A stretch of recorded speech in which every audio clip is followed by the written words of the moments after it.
Êtes-vous prêts pour la première partie? Amen. Gloire au Seigneur. Que Dieu soit béni. On va se lever ensemble, si vous voulez bien. Et nous allons lire dans la parole de Dieu. Nous allons prendre un chapitre entier. Donc, quand un seul homme gouvernera le monde entier. C'est un grand sujet, voyez, et c'est prédit par l'apôtre Paul, par Jean, par Daniel, par différents prophètes de la parole de Dieu. Nous allons ouvrir dans 2 Thessaloniciens, deuxième épître aux Thessaloniciens et au chapitre 2. Nous allons lire le chapitre en entier. Deuxième épître aux Thessaloniciens, chapitre 2, verset 1er. Pour ce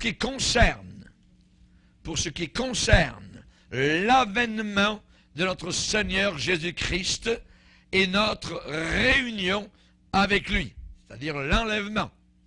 Nous vous prions, frères, de ne pas vous laisser facilement ébranler dans votre bon sens et de ne pas vous laisser troubler, soit par quelque inspiration, soit par quelque parole ou par quelque lettre qu'on dirait venir de nous, comme si le jour du Seigneur était déjà là, la grande tribulation.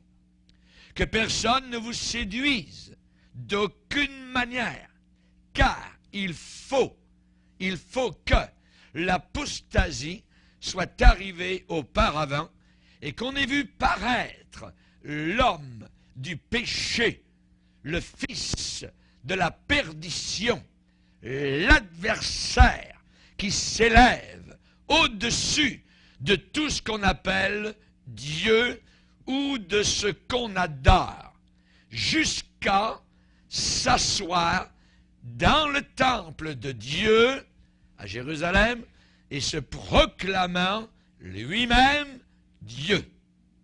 Ne vous souvenez-vous pas que je vous disais ces choses lorsque j'étais encore chez vous?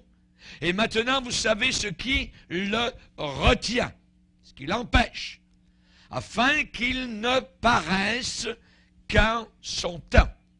Car le mystère de l'iniquité agit déjà. Il faut seulement que celui qui le retient encore, ait disparu.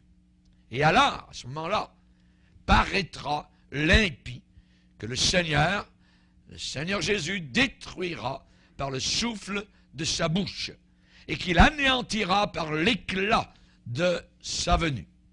L'apparition de cet impie se fera par la puissance de Satan, avec toutes sortes de miracles, de signes et de prodiges mensongers, et avec toutes les séductions de l'iniquité pour ceux qui périssent.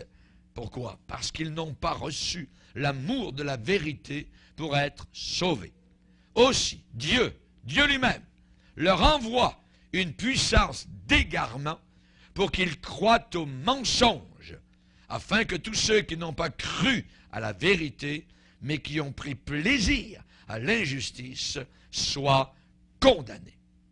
Pour nous, frères, bien-aimés du Seigneur, nous devons à votre sujet rendre continuellement grâce à Dieu, parce que Dieu vous a choisi dès le commencement pour le salut, par la sanctification de l'Esprit et par la foi en la vérité. C'est à quoi il vous a appelé par notre évangile, pour que vous possédiez la gloire de notre Seigneur Jésus-Christ. Ainsi donc, frères, demeurez fermes et retenez, gardez les instructions que vous avez reçues, soit par notre parole, soit par notre lettre. Que notre Seigneur Jésus-Christ lui-même et Dieu notre Père, qui nous a aimés et qui nous a donné par sa grâce une consolation éternelle et une bonne espérance, console vos cœurs et vous affermisse en toute bonne œuvre et en toute bonne parole. Amen. Et tout le peuple dit Amen. Gloire à Dieu. Vous pouvez vous asseoir, frères et sœurs. Alléluia. Gloire à Dieu. Quand un seul homme va gouverner le monde, ça a été le rêve de beaucoup de dictateurs au travers des siècles de l'humanité, d'arriver à un point où il n'y a qu'un seul homme qui gouverne toute la planète Terre. J'aimerais vous dire, quand un seul homme gouvernera le monde, je ne serai plus là. J'aimerais vous le dire dès le début, quand un seul homme gouvernera le monde, je ne serai plus là. Et l'Église ne sera plus là. Je n'attends pas un trou dans la terre, j'attends un trou dans le ciel. Alléluia. Christ va revenir, un de ces quatre, chercher ses enfants. Certaines personnes attendent l'Antichrist, moi j'attends le Christ. Alléluia. J'attends le Seigneur qui va revenir. Quand un seul homme gouvernera le monde, l'Église chrétienne aura été enlevée. La Bible est claire. Il faut seulement que celui qui retient l'Antichrist encore ait disparu. Est disparu. Qui empêche, voyez, qui empêche l'Antéchrist de venir? C'est le Saint-Esprit de Dieu qui habite l'Église de Dieu. Et quand l'Église de Dieu aura été transférée là-haut dans la gloire éternelle, alors sur la terre paraîtra l'Antichrist. Ça sera un temps terrible, inimaginable. Quand j'ai commencé à étudier la prophétie biblique, il y a 40 ans, j'ai fait face à la prédication de la Bible. C'est que la Bible enseigne et prédit qu'un seul homme va prendre le contrôle du monde entier à la fin des temps. L'apparition de l'Antichrist fait partie des événements concluants de la fin de cet âge. L'apparition de l'Antichrist sera le chef-d'œuvre de Satan, du diable, une contrefaçon du Christ. Daniel, le prophète de l'Ancien Testament, dit un chef qui viendra, un chef, un ruler, un gouverneur mondial qui viendra. Daniel 8, 23 nous dit, il s'élèvera un roi impudent et artificieux. Impudent et artificieux. Artificieux, ça veut dire qui agira avec ruse, avec artifice. Oui. Et par cela, tout le monde saura, selon Jean l'apôtre, que c'est la dernière heure. 1 Jean 2, 18, petits enfants, c'est la dernière heure, et comme vous avez appris qu'un antéchrist vient, vous avez appris qu'un antéchrist vient durant la dernière heure. L'antéchrist, c'est quelqu'un qui va s'élever en opposition à Christ. C'est la racine du mot. Antichrist. Voyez? Antichrist. Quelqu'un qui va être contre le Christ et évidemment tous les chrétiens. La Bible l'appelle la bête. Et dans le mot grec, bête, c'est bête sauvage. Cet homme sera animé de Satan lui-même à l'intérieur de son cœur. L'Antichrist, Jean l'apôtre a dit, je vis la bête et les rois de la terre et leurs armées rassemblées pour faire la guerre à celui qui est assis sur le cheval et à son armée. Lorsque Christ va revenir pour régner d'autorité pendant 1000 ans sur cette terre. Mais avant cela, l'Antichrist et ses armées, les rois de la terre et toutes les armées du monde seront rassemblés dans la plaine de Megiddo au nord de Jérusalem, en Israël, pour faire la guerre à celui qui va apparaître soudainement du haut des cieux, Christ sur un cheval blanc avec son Église qui revient pour régner sur la terre pendant 1000 ans. La chute de l'Antichrist est prédite. La Bible dit qu'il va être jeté comme on jette de la poubelle. Il va être jeté vivant. Sans passer par la mort, il sera jeté vivant dans l'étang de feu et de soufre. Daniel 8, 25, il sera brisé sans l'effet d'aucune main. Franchement, personnellement, je ne pouvais pas imaginer comment une telle chose pouvait arriver et se produire il y a plusieurs années de cela, même si je l'enseignais. Mais comme la Bible l'annonçait comme étant une partie importante des événements de la fin des temps, je l'ai prêché au travers des années, je l'ai cru, même si je ne comprenais pas tout cela. Daniel, lui aussi, a entendu des choses de la part du Seigneur. Il va dire dans Daniel 12, verset 8, « J'entendis, mais je ne compris pas. J'entendis, mais je ne compris pas. » Alors Daniel a posé la question, quelle sera la fin de ces choses, l'issue de ces choses? Et le messager céleste lui a répondu, « Va Daniel, car ces paroles seront tenues secrètes, scellées, jusqu'au temps de la fin. » Au temps de la fin, aucun des méchants ne comprendra. Aucun des méchants ne comprendra. Qui est méchant? Celui qui refuse de croire que l'homme cloué sur la croix est le sauveur du monde. Ça, c'est de la méchanceté pure. Même si la personne est très gentille et fait des bonnes œuvres. C'est la pire méchanceté. Refuser le cadeau du Père éternel, Christ mort au milieu de son sang sur la croix du Calvaire. Les méchants feront le mal. Et aucun des méchants ne comprendra ce qui se passe actuellement sur la planète Terre. Mais ceux et celles qui auront l'intelligence de Dieu comprendront. La compréhension. Amen. Et je peux dire aujourd'hui que je comprends. C'est très facile. Et ceux qui ont l'Esprit de Dieu comprennent que nous sommes parvenus à la dernière heure. Nous sommes parvenus à la dernière heure. Aujourd'hui, c'est bien plus facile de voir la possibilité d'un tel gouvernement mondial, d'un dirigeant totalitaire. C'est bien facile de comprendre que bientôt va arriver un dictateur global. La technologie nous a donné la communication globale, instantanée. Par exemple, juste pour en prendre un seul poste, CNN est vu partout dans le monde entier, à n'importe quelle heure du jour ou de la nuit. Quand je suis en Afrique, je peux voir CNN. Quand je suis en Angleterre, je peux écouter les nouvelles à CNN. Nous avons Internet, téléphone cellulaire par satellite qui atteignent tous les pays de la planète sur toute la face du globe terrestre. Le transport par avion, eh bien, a rétréci la planète Terre comme une peau de chagrin, si petite qu'en l'espace de quelques heures, on peut fouler le sol de n'importe quel pays. Vous pouvez passer en l'espace de quelques heures, du moins 40 en hiver au Canada à plus 40 dans les pays équatoriaux. On a parlé il y a plusieurs années du village global. Nous y sommes. Il n'est pas à faire, il est là. Le village global, la Terre. Les missiles aussi, maintenant, peuvent atteindre n'importe quelle partie du monde en moins d'une demi-heure. En moins de demi-heure, en 30 minutes. N'importe quel missile lancé de n'importe quel pays qui est armé nucléaire, avec le nucléaire, peut atteindre n'importe quelle cible de la Terre. Les hommes et les nations actuellement, en notre génération, ne vivent plus isolés. Il y a d'autres facteurs qui rendent l'apparition d'un gouverneur mondial bien plus possible que jamais auparavant.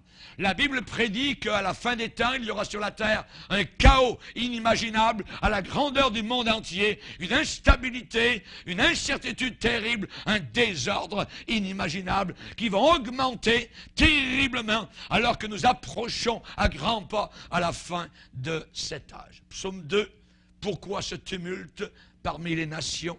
Les nations dans la Bible, c'est toujours les païens. Pourquoi ce tumulte parmi les nations, ces vaines pensées parmi les peuples? Pourquoi les rois de la terre se soulèvent-ils, s'élèvent-ils contre l'Éternel et contre son roi? Vous voyez? Dieu a dit dans Hébreu qu'à la fin des temps, j'ébranlerai non seulement la terre, mais il va ébranler les cieux. Les cieux seront ébranlés. Jésus lui-même a dit, vous entendrez parler de guerre et de bruit de guerre. En divers lieux de la planète Terre, il y aura des famines. Il y aura des tremblements de terre. Et on en voit de plus en plus. Les tsunamis, les tremblements de terre, les tempêtes, et ainsi de suite. Juste avant que toutes ces tensions n'explosent en un chaos total et mondial, il va arriver le plus grand événement sur l'agenda de Dieu, c'est l'enlèvement de millions de personnes qui vont partir de la terre avec un seul et unique dénominateur commun, le sang de Jésus-Christ sur leur âme qui a été lavée à la croix de Golgotha, parce qu'ils se sont repentis de leurs péchés. Alléluia. L'enlèvement de l'Église va dépeupler de grandes parties de cette planète. Ici, il n'y a pas beaucoup de chrétiens, mais il y a d'autres parties de la planète, il y a beaucoup de chrétiens. Et ils vont partir. Il y aura un dépeuplement dans beaucoup de parties de la terre à cause de l'enlèvement de l'Église. Des millions de personnes vont disparaître soudainement. L'apôtre Paul a enseigné aux Corinthiens en disant « Nous ne mourrons pas tous ». Ça veut dire « Nous ne passerons pas tous par la mort, même comme chrétiens ». Il y aura une génération de chrétiens qui ne passera pas par la mort, mais de la vie va être transférée directement là-haut dans le ciel comme Enoch l'a été. Nous ne mourrons pas tous, mais tous en un instant, en un clin d'œil, nous serons changés. Alléluia. Transportés dans la gloire, avec un nouveau corps, avec des puissances merveilleuses éternelles, avec un environnement glorieux, le paradis, je vous le promets. Alléluia, que Dieu soit glorifié. Mais avant cela, évidemment, il va y avoir une dévastation sur cette planète, comme je l'ai dit, avec les guerres, bruit de guerre, tremblements de terre, famine. La dévastation qui sera apportée par ces désastres va amener dans le cœur des populations mondiales un cri qui va sortir du monde entier pour l'ordre, pour le repos, à n'importe quel prix. Le monde va dire, envoyez-nous un démon ou un dieu, nous le prendrons. Nous voulons l'ordre, nous voulons le repos. Et cela va déclencher l'émergence, l'arrivée d'un nouveau chef, un nouveau leader mondial qui promettra une solution à tous les problèmes. Un joueur de flûte, un violoniste. Il va négocier, cet homme, la paix mondiale. Il va promettre l'ordre, la paix et la sécurité. Et il sortira de l'Union européenne, nouvellement formée actuellement par 27 pays actuellement. L'ancien empire romain qui refait surface selon les prophéties de la Bible dans Daniel et dans l'Apocalypse. La Bible l'appelle l'Antichrist, la bête. La bête, c'est un homme rempli de Satan. Le mot Antichrist amène un froid glacial dans le cœur des chrétiens. On a tous entendu parler de lui, on a lu à son sujet, et la peur que certains ressentent quand on dit son nom vient, je dirais, de beaucoup d'incompréhension et de confusion à son sujet. Beaucoup ne comprennent pas qui il est, quand est-ce qu'il va se manifester, quand est-ce qu'il va se présenter, quel pouvoir il pourra exercer sur le peuple de Dieu. Et je vais aujourd'hui, ce soir, dans cette conférence, chasser ces craintes et faire la clarté sur cette confusion. Et vous montrer qu'est-ce qui se passe actuellement dans le monde par rapport aux prédictions bibliques, aux descriptions que nous avons de l'Antichrist dans la Bible et à son œuvre. Nous verrons trois choses. Nous verrons premièrement la personnalité, ce dirigeant souverain mondial, ce dictateur mondial qui va surgir soudain sur la scène mondiale. Nous verrons deuxièmement le profil, ce Messie de l'enfer. Et nous verrons troisièmement le programme de l'homme de Satan. Le mot Antichrist est cité 4 fois dans le Nouveau Testament et toutes les fois par l'apôtre Jean. Seulement et uniquement dans les épîtres de Jean. Par exemple, 1 Jean 2,18. Petits enfants, c'est la dernière heure, quand vous avez appris qu'un antichrist vient, et il y a maintenant plusieurs antichrists. Ça veut dire des gens qui ont l'esprit de l'antichrist. Et par là, nous connaissons que c'est la dernière heure. 1 Jean 2,22, qui est menteur, sinon celui qui nie que Jésus est le Christ. Les religions bouddhistes, les religions musulmanes, les religions hindoues, le nouvel âge, voyez, nient que Jésus-Christ est le Christ. Toutes ces religions sont diaboliques. Plus que cela, j'aimerais vous dire que toutes les religions en dehors du christianisme authentique sont toutes de Satan. viennent du diable. Il n'y a qu'une seule religion qui est vérité authentique, c'est la religion de Jésus-Christ avec la nouvelle naissance et son sang qui a coulé à la croix du Calvaire pour sauver ceux qui croient. Alléluia. 1 Jean chapitre 4 verset 3 nous dit « Tout esprit qui ne confesse pas Jésus n'est pas de Dieu. » N'est pas de Dieu. C'est celui de l'Antichrist dont vous avez appris la venue et qui maintenant est déjà dans le monde. Son esprit est dans le monde depuis des millénaires. Mais il va arriver, le diable va arriver maintenant avec un seul homme rempli de démons et de Satan qui va gouverner le monde entier à la fin des temps. Le mot suggère quelqu'un contre Christ. Quelqu'un qui s'oppose à Jésus-Christ. Anti est un préfixe qui veut dire contre, mais aussi en même temps, à la place de. À la place de. L'esprit de l'Antichrist est à l'œuvre déjà dans le monde. L'esprit de l'Antichrist, c'est la puissance du mal qui opère déjà, maintenant, avant la venue de l'Antichrist en personne. En personne. Mais il ne peut pas venir tant que nous sommes sur la terre.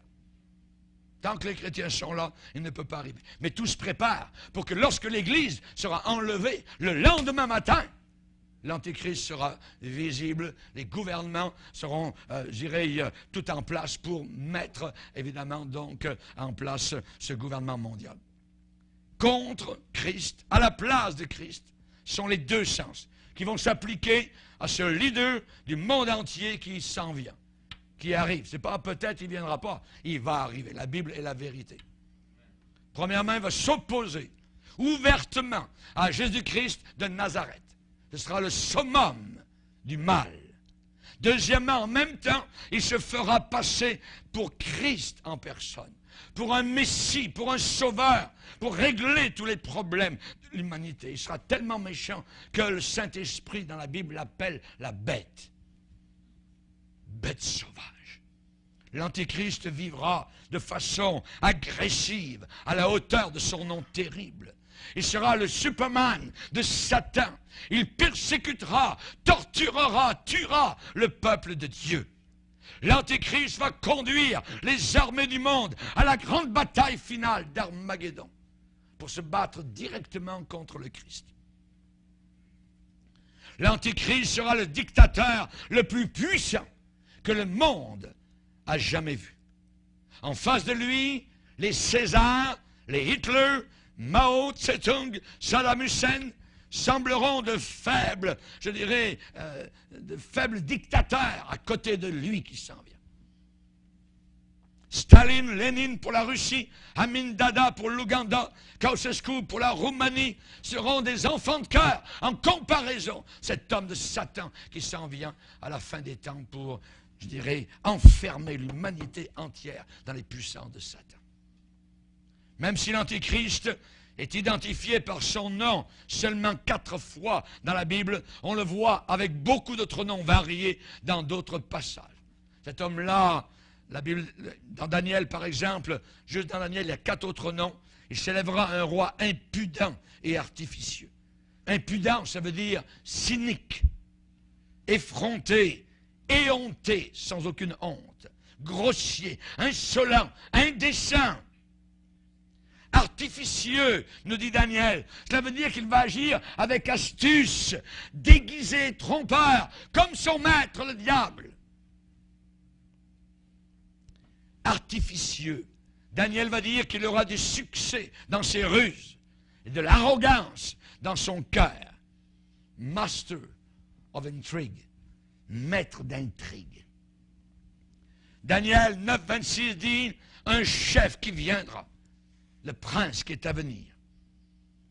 Daniel 11, 21, un homme d'intrigue, méprisable, de bassesse.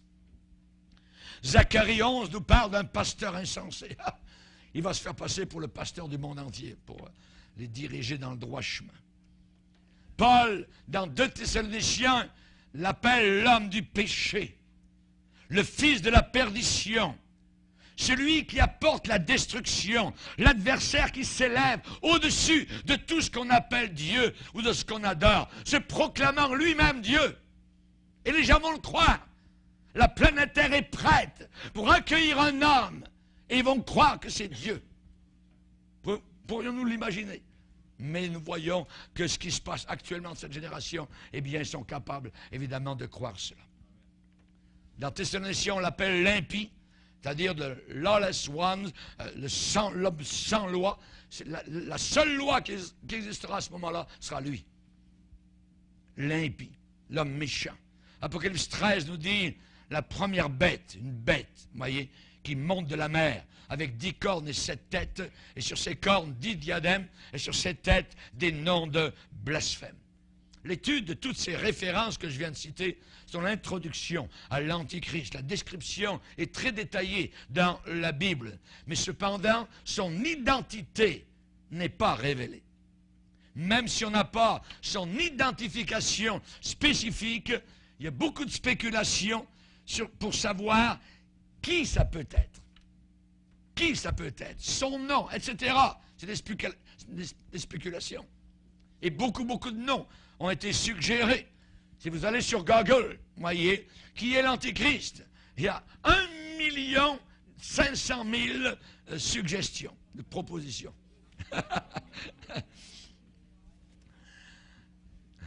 Aujourd'hui, il y a une fascination extrême sur ce sujet à sensation. Aujourd'hui, il y a beaucoup d'articles détaillés dans le monde et incroyablement longs sur l'Antichrist. J'aimerais vous dire simplement que dans les années 40, quand Hitler était en train de gagner différents pays d'Europe en les envahissant les uns après les autres, voyez, avalant des nations entières sous la roue de ses chars, voyez, beaucoup ont cru que Hitler était l'Antichrist qui devait venir. Et Hitler s'est présenté lui-même comme un Messie. Il s'est présenté comme un sauveur. Plus que cela, il s'est présenté comme investi d'une mission divine pour sauver l'Allemagne. Il y a une certaine occasion, il a montré son fouet, un fouet qu'il portait souvent avec lui. Pourquoi? Parce qu'il voulait démontrer qu'en chassant les Juifs, voyez, il a dit, je cite, « Je me souviens moi-même de Jésus dans le temple, qui avait chassé les Juifs. » Voyez. Et il a déclaré, exactement comme Jésus avait un devoir à accomplir, j'en ai un aussi moi-même envers mon propre peuple. C'est glorifier lui-même, Hitler, en disant, exactement comme la naissance de Jésus-Christ a changé le calendrier, ainsi ma victoire sur les Juifs sera le début d'un nouvel âge. Il a continué en disant, ce que Christ a commencé, je vais l'achever. Nous connaissons la fin. Et à l'un de ces grands rassemblements en Allemagne, à Nuremberg, il y avait une photo géante d'Hitler qui portait ces paroles. Au commencement était la parole. Au commencement était la parole. J'aimerais vous dire que Hitler avait l'esprit de l'Antichrist. Mais il n'était pas l'Antichrist. Il y a un prospectus chrétien de 1941 qui avait comme titre « La bête, le faux prophète et Hitler ». Et on y identifiait Hitler comme étant l'Antichrist. On y montrait comment les lettres du mot Hitler, H-I-T-L-E-R, se liaient ensemble numérologiquement avec le nombre de la bête qui avait été donné. Donc, il est dit dans Apocalypse 13, la bête fit que tous, petits et grands, riches et pauvres, libres et esclaves, reçoivent une marque sur leur main droite ou sur leur front, ou portent un numéro, un nombre appelé 666. Donc, ce prospectus, en 1941, basait sa conclusion sur la formule numérologique des 666. Et les numérologistes croient que l'on peut attribuer un sens aux chiffres. Certains qui croient cela, eh bien, avec le 666, transposé en lettres alphabétiques, eh bien, veulent identifier le nom donc d'un certain homme. Qu'est-ce qu'il faut faire quand on fait ça? Le premier pas, c'est numéroter l'alphabet. Et certains ont pris 100, vous voyez, chiffre 100 comme A, 101 comme B, 102 C, etc. Ouais. Et puis ensuite, vous prenez le nom d'Hitler et vous donnez à chaque lettre une valeur numérique. H égale 107, I 108, T 119, L 111, E 104, R 117. 666. Alors ils ont dit, évidemment, Hitler doit être l'Antichrist. Il y en a qui font ça avec le pape, il y en a qui font ça avec toutes sortes de personnages. Voyez. Pour avoir, je dirais, le plus de fun avec ce genre de jeu, voyez, qui est l'Antichrist, vous devez jouer avec 3 règles. La première règle, si le nom propre n'arrive pas au total nécessaire, voyez, alors allez-y, ajoutez autre chose, ajoutez un titre, par exemple, voyez. Si vous n'y arrivez pas encore, voyez, alors la fameuse somme totale, voyez, de 6 et 6, si vous n'y arrivez pas en français, ben, essayez en anglais, essayez en hébreu, essayez en grec, essayez en latin, voyez. Si vous n'y arrivez pas encore, alors une troisième chose, ne soyez pas trop précis sur l'épellation. Vous pouvez jouer là-dessus, puis on peut faire dire n'importe quoi, voyez, avec ce genre de choses-là. Par-dessus tout, les gens doivent être persévérants, parce que si vous continuez à travailler là-dessus, vous pouvez arriver à faire de n'importe qui l'Antichrist. J'aimerais vous dire que ce n'est pas moi. Ce n'est pas votre voisin non plus dans la rue, quoi que ce soit, voyez. Si la numérologie ne fonctionne pas, il y en a certains qui n'ont pas désespéré, alors il existe d'autres façons d'identifier l'Antichrist. Vous regardez par exemple le président John F. Kennedy, voyez, quel signe était en sa faveur pour qu'il soit l'Antichrist, voyez. Eh bien, on sait que lui-même a passé par une sorte de mort et de résurrection quand il était commandant d'un navire dans le Pacifique Sud pendant la Deuxième Guerre mondiale, voyez. Et à la Convention des démocrates, en 1956, il a reçu 666 votes, 666 votes en sa faveur. Ah, ben ça doit être l'Antichrist, voyez. Il a été élu président des États-Unis, il a été tiré dans la tête, et la Bible dit que c'est ce qui arrivera à ce futur dictateur, mais ce n'est pas l'Antichrist. Certains ont cru qu'il sortirait même de son cercueil, voyez, et que se proclamerait chef du monde entier. Il ne l'a pas fait. Il est resté dans la terre. Ouais. Non, ce n'était pas lui. Jusqu'à présent, tous les efforts pour essayer d'identifier qui sera l'Antéchrist, tous ces efforts ont été zéro. Ça a été un échec. Ouais. Et ça va continuer d'être un échec. La Bible ne nous dit pas qui sera l'Antéchrist. Paul nous dit que le dictateur mondial qui s'en vient ne sera révélé qu'après l'enlèvement de l'Église. Qu'après l'enlèvement de l'Église. Attention, si jamais vous arrivez au point où vous pensez savoir qui il est, cela voudra dire que vous avez été laissé derrière lors de l'enlèvement de l'Église. Voyez? Non. La Bible dit il faut que celui qui le retient, il faut, c'est nécessaire, que celui qui le retient ait disparu. Alors paraîtra l'impie.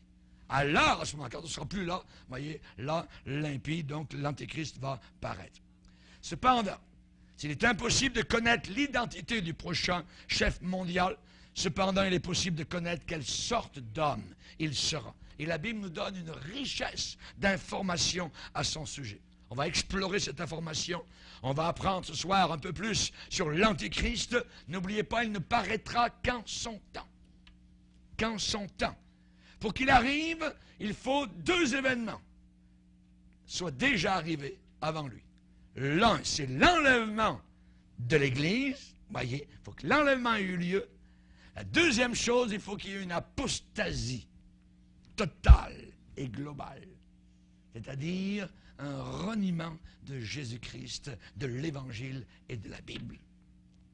Et il faut qu'un gouvernement mondial soit mis en place pour que lorsqu'il arrive, eh bien, ça soit sa place. L'humanité actuellement désire l'unité globale et la paix. Dans les années 70, La globalisation semblait à des années-lumière de nous. Mais aujourd'hui, la globalisation frappe à toutes nos portes. Et c'est clairement, c'est sur nous, voyez, qu'est arrivé, je dirais, ce système mondial qui commence déjà à vouloir se préparer. Cependant, que sera ce système? Est-ce que ce système mondial va apporter la paix, l'harmonie auquel le monde s'attend, ou bien va apporter la guerre? La Bible enseigne très clairement qu'un seul et unique empire mondial existera avant la fin de notre monde, avant la venue visible de Jésus-Christ au monde entier. Et Jean décrit cela. Il va dire dans Apocalypse 13, 1, « Je vis monter de la mer une bête qui avait 10 cornes, 7 têtes, et sur ses cornes 10 diadèmes, et sur ses têtes des noms de blasphème. » Blasphème. Vous avez vu actuellement la montée du blasphème? Voyez, jamais auparavant on n'avait vu dans les médias le blasphème contre Dieu, des émissions contre Dieu, se moquant de Dieu. Eh bien, tout cela, c'est l'esprit de l'Antichrist qui est en train de se mettre en place. Ce sera l'empire final qui va dominer le monde avant que Jésus-Christ établisse son royaume millénaire. Cet empire, ce gouvernement, incorporera les caractéristiques de rébellion de chaque empire qui ont précédé dans le passé. 7 têtes, voyez, 7 têtes, 7 rois, 7 empires. On peut penser à l'Égypte, la Syrie, Babylone, les Mèdes et les Perses, la Grèce. Voyez, la Bible dit 5 sont déjà venus, 5 sont partis, 5 sont tombés. Un existe. Voyez, un empire était en existence pendant la vie de Jean l'apôtre, c'était Rome. Voyez, un existe. Et il va dire, et un autre qui n'est pas encore venu. Le dernier empire qui est encore à venir n'est pas encore venu. Sur ces 7 têtes de la bête, il y avait des noms blasphématoires. Ça veut dire ils vont défier sans merci le grand Dieu Tout-Puissant. Il y a plus de 2000 ans, Jean a défini l'élément distinctif de ce gouvernement global, l'esprit de l'Antichrist, qui existait déjà à cette époque-là. Et aujourd'hui, cette influence est visible partout dans la société. Dans le domaine médical, l'esprit de l'Antéchrist est présent. Vous pouvez avorter quand vous voulez. C'est pas avorter, c'est tuer. Voyez. Dans le domaine scolaire, on apprend de cette génération qu'on vient d'un animal appelé un singe. L'esprit de l'Antéchrist. Dans le domaine familial, voyez, aujourd'hui, on n'a plus besoin de se marier. Le concubinage, c'est l'esprit de l'Antéchrist. Ce sont des démons. Si quelqu'un vit dans le concubinage, il a obéi à un démon. Voyez? Parce que la Bible déclare qu'il n'y a aucun impudique qui entrera dans le ciel. Aucun impudique. Que le mariage soit honoré de tous. Voyez? Mais aujourd'hui, le concubinage parmi nos jeunes qui sont en appartement, eh bien, ils ont obéi à des démons. Dans le monde artistique, dans la culture, dans le monde sexuel, dans, je dirais, ce nouveau mot qui maintenant nous est collé en pleine face. Nous, les chrétiens, nous sommes des homophobes. Nous sommes contre les sodomites, voyez, et ainsi de suite. Eh bien, tout cela, c'est l'esprit de l'Antichrist. Vous avez vu déjà dans en 08 sur les autobus des grandes villes nord-américaines en 2008 et des bannières en Europe, en Angleterre, en France, en Espagne, en Allemagne, voyez, avec grand succès des bannières qui étaient marquées sur les autobus. Dieu n'existe probablement pas. Alors ne vous inquiétez pas, jouissez de la vie. There is probably no God. Now stop worrying and enjoy your life. Voyez, j'ai lu un livre dernièrement abominable qui est terrible, qui sort directement de l'enfer avec le venin du diable. C'est Heureux sans Dieu. Il y a une offensive inimaginable actuellement sur notre société de l'esprit de l'Antichrist. En moins d'1 an, les plus grandes villes du monde entier ont proclamé ce message d'athéisme. Dieu n'existe probablement pas. Et la Bible me dit, le fou dit en son cœur, il n'y a pas de Dieu. Psaume 14, verset 1er. La folle dit en son cœur, il n'y a pas de Dieu. Oui. Plus récemment, il y a un groupe qui était appelé Rational Response Squad. Ils ont défié les ados en leur demandant de relever le défi du blasphème et de nier publiquement, de renier toute foi personnelle dans le Dieu du ciel des chrétiens. Publiquement, la jeunesse, le satanisme, l'occulte est en montée, je dirais, en flèche actuellement. En première ligne de ce mouvement, il y a un professeur de biologie britannique qui s'appelle Richard Dawkins. C'est un auteur prolifique, un athée déclaré. Savez-vous comment il voit Dieu? Et je cite ce qu'il dit. Dieu est le personnage le plus désagréable de toute fiction. Il est jaloux et orgueilleux, et il est heureux d'être comme cela, injuste, sans pardon et vengeur. Il ajoute, Dieu est un singe brutal, malveillant de façon capricieuse. L'esprit de l'Antéchrist, dans son livre The God Delusion, 2006, page 51. La Bible enseigne qu'au temps de la fin, le monde entier va se rassembler, va s'unir, se réunir autour d'un seul homme caractérisé par le même esprit rebelle, d'un air de défi, antagoniste, provocateur envers Dieu. Cet homme sera l'Antichrist. Ce qui prédomine dans les Écritures, c'est sa description, c'est son caractère blasphématoire. Blasphématoire, pas étonnant, puisqu'il va être rempli de Satan. Il sera le blasphème personnifié. Et Jean a écrit, au verset 6 d'Apocalypse 13, il ouvrit sa bouche pour proférer des blasphèmes contre Dieu, pour blasphémer son nom, son tabernacle et ceux qui habitent dans le ciel. Il parlera de façon méprisante, avec dédain de Dieu. Il va ridiculiser le ciel, il va se moquer de la Bible, il va se moquer de tous ceux qui habitent aussi dans le ciel. 2010 sera l'année du gouvernement mondial. Savez-vous que l'Union européenne est en train de préparer actuellement, durant l'été, la charte du gouvernement mondial? C'est en train de le faire. Il y a 10 ans environ, ceux qui annonçaient la mise en place d'un nouvel ordre mondial dirigé par un gouvernement mondial se faisaient appeler des théoriciens paranoïaques du complot. La marche vers un gouvernement mondial unique est-elle actuellement, aujourd'hui, encore une thèse de complot, malgré, je dirais, le fait que ces architectes annoncent sa mise en place? Ils le disent directement, ouvertement. On peut dire que depuis quelque temps, les langues se délient au sommet, voyez, au sujet du nouvel ordre mondial. New World Order, le nouvel ordre mondial. Et cette fois-ci, il n'y a plus personne pour traiter ceux qui déclarent cela comme paranoïaques. En revanche, il y a plusieurs indicateurs qui semblent au vert dans le calendrier. La crise économique, la pandémie et même l'écologie, tous les prétextes sont bons pour accélérer le calendrier. Et nous allons vous rapporter ce soir quelques-unes de leurs meilleures citations à ce sujet. Vous savez qu'actuellement, il y a un président de l'Union européenne. Première fois. Il est élu pour 2 ans et demi. Il s'appelle Herman Van Rompuy. Il a été élu pour un mandat de 2 ans et demi sur les 27 pays de l'Union européenne actuelle. Ce président de l'Union européenne déclarait au début du mois de décembre 2009 que la conférence de Copenhague est, et je cite, la première étape de la mise en place d'un gouvernement mondial de notre planète. Savez-vous comment cet homme a été éduqué? Par les jésuites.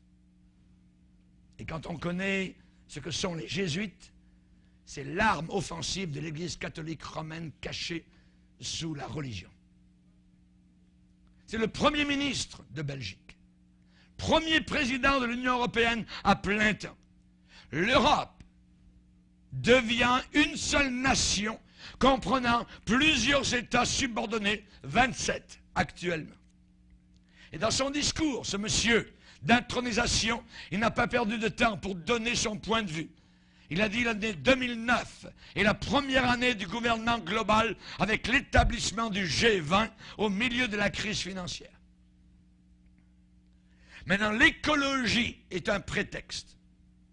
L'écologie est un prétexte. Vous entendez ce mot aux nouvelles partout, l'écologie, l'écologie, il faut être écologique, il faut être vert, ainsi de suite. C'est tout un prétexte, c'est complètement faux. Tout cela, c'est pour amener le fameux gouvernement mondial.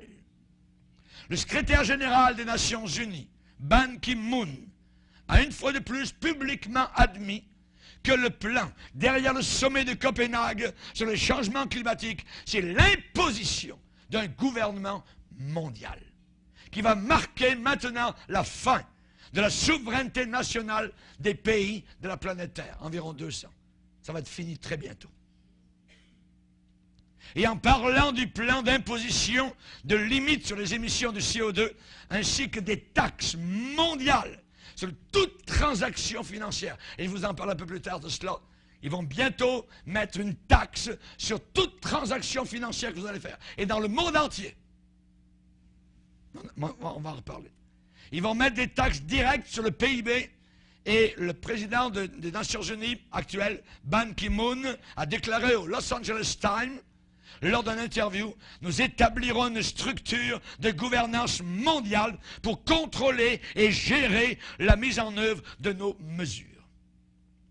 Nous devons avoir, dit-il, une structure politique robuste qui engage tous les États du monde et qui aura une efficacité opérationnelle immédiate.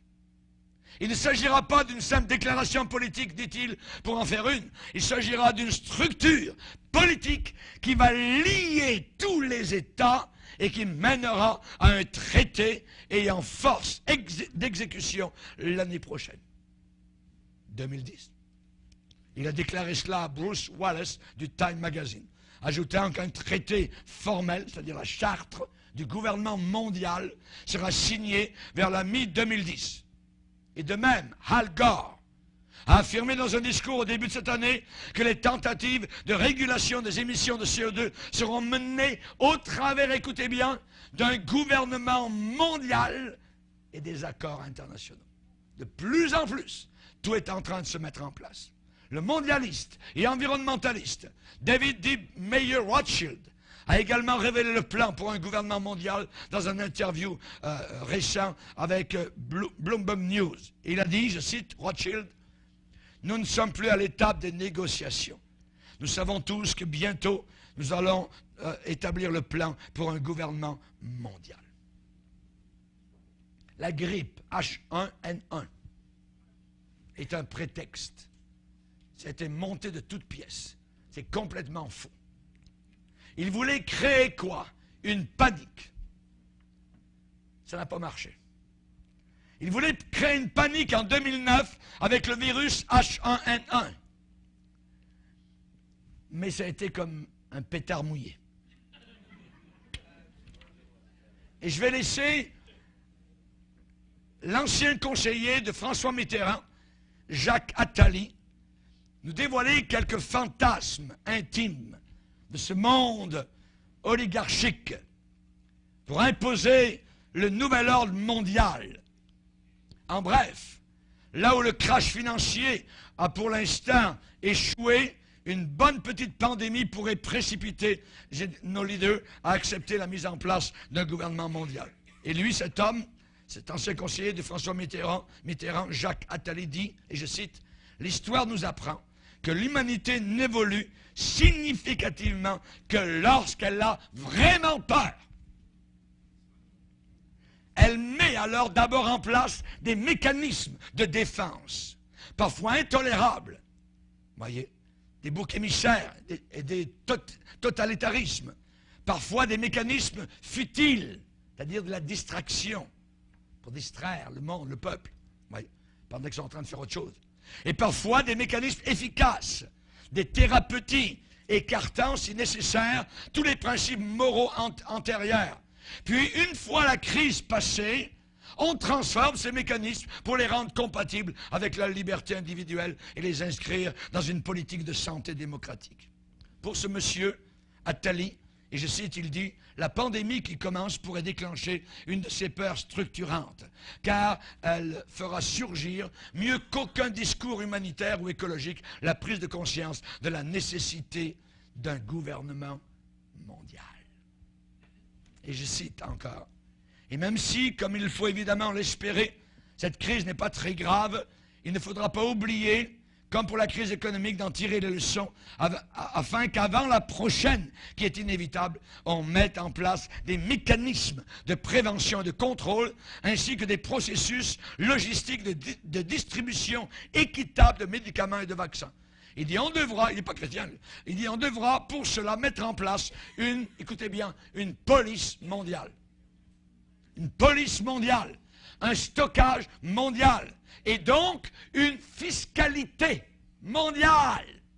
Bientôt, votre rapport d'impôt, vous ne l'enverrez plus à Ottawa, au Québec, vous l'enverrez au gouvernement mondial.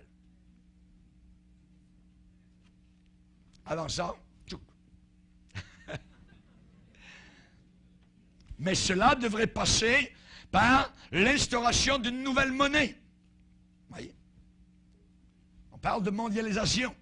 Et alors que la crise actuelle devrait faire plonger dans le néant le système, je dirais, économique mondial actuel, basé sur le dollar US, il semble de plus en plus évident que la phase, voyez, suivante du nouvel ordre mondial, la prochaine phase va passer par l'abandon du dollar, tel que nous le connaissons depuis de nombreuses décennies, pour un nouveau dollar, peut-être, ils ont déjà pensé, l'améro, ou l'euroméro, ou le monde dollar, ou un autre mot qu'ils ont dit, Terra. Mais maintenant, ils sont plus sûrs, parce que tout à l'heure, dans la deuxième partie, on va parler d'autre chose, où on n'aura plus besoin même de monnaie.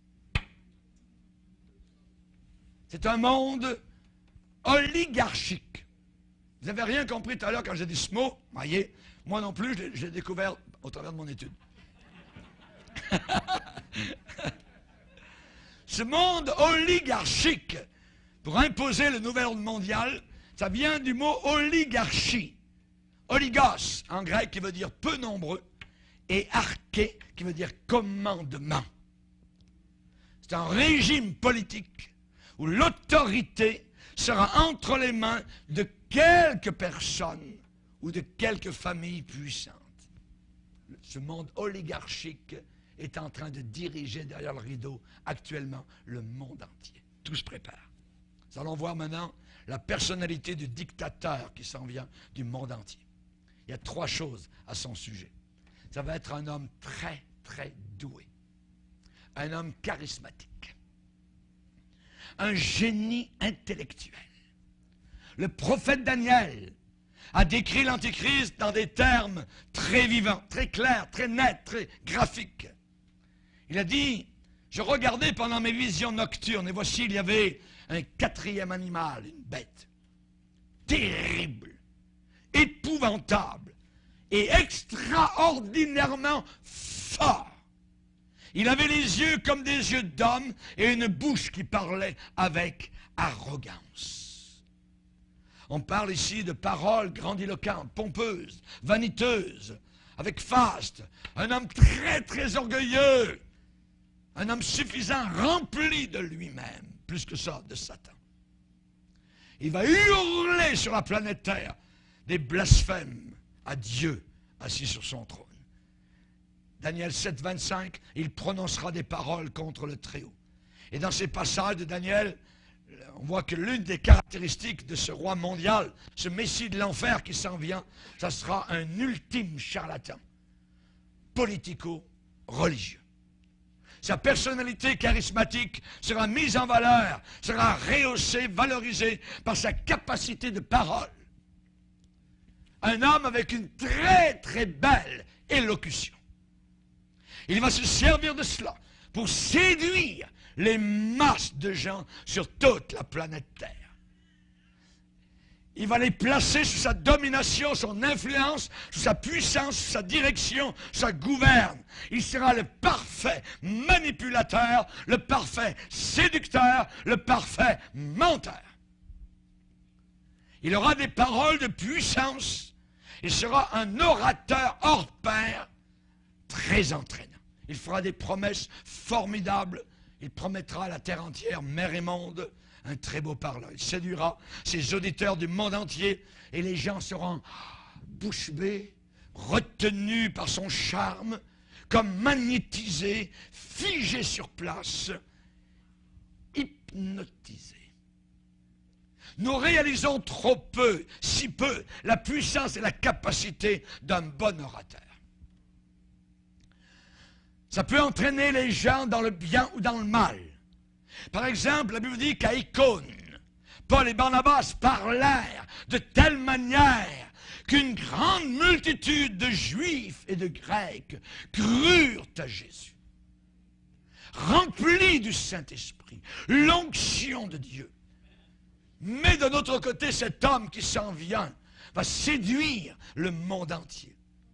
Par exemple, un acteur dans le monde qui n'est peut-être pas très particulièrement beau ou gracieux peut avoir à ses pieds de très grands auditoires, charmé simplement par la puissance de sa voix qui résonne et qui est très articulée. Ou même un politicien qui a très peu de choses à offrir, mais il peut placer des multitudes sous son influence. Pourquoi? Parce qu'il offre le tout dans une belle boîte dorée, avec une très belle syntaxe, avec une très belle éloquence et une douce intonation. Séduction. Jésus a bien dit à la fin des temps que personne ne vous séduise. Daniel le dit. Le futur dictateur mondial sera renommé pour cette sorte d'éloquence, ce débit de paroles mielleuses, cet art de persuader, cette facilité de rhétorique, de verbes faciles. Il va captiver l'attention, il s'accaparera, il saisira, il captera l'admiration du monde entier. N'oubliez pas qu'il est possédé par Satan. C'est l'esprit d'Absalom. L'esprit d'Absalom. Il est dit qu'Absalom, qui a voulu renverser son père David du trône, Absalom gagnait le cœur des gens d'Israël. Il disait des belles paroles mielleuses. Il les embrassait. Il se faisait aimer du peuple pour renverser son père. Il est une sorte de type de l'Antichrist. Adonijah aussi, un autre fils de David, qui a dit « C'est moi qui serai roi ». Le diable a toujours voulu avoir son homme. Comme Dieu a eu son homme sur la terre, Christ. Le diable est le singe de Dieu. Cet orateur de Satan a la langue d'or. Non seulement parlera en des termes grandiloquents, mais il prononcera des paroles pompeuses contre Dieu. Des mots somptueux, majestueux, blasphématoires, grossiers, vulgaires. Daniel 7,8, une bouche qui parlait avec arrogance. 7,25, il prononcera des paroles contre le Très-Haut. Et Jean le décrit de la même manière. Apocalypse 13, verset 5, il lui fut donné une bouche qui proférait des paroles arrogantes et des blasphèmes. Arrogant, ça veut dire prétentieux, hautain, insultant, orgueilleux, insolent. Daniel 11, 36, le roi fera ce qu'il voudra. Il s'élèvera. Il se glorifiera au-dessus de tous les dieux et il dira des choses incroyables contre le Dieu des dieux. Quand on considère cela avec d'autres prophéties, c'est pas dur de comprendre pourquoi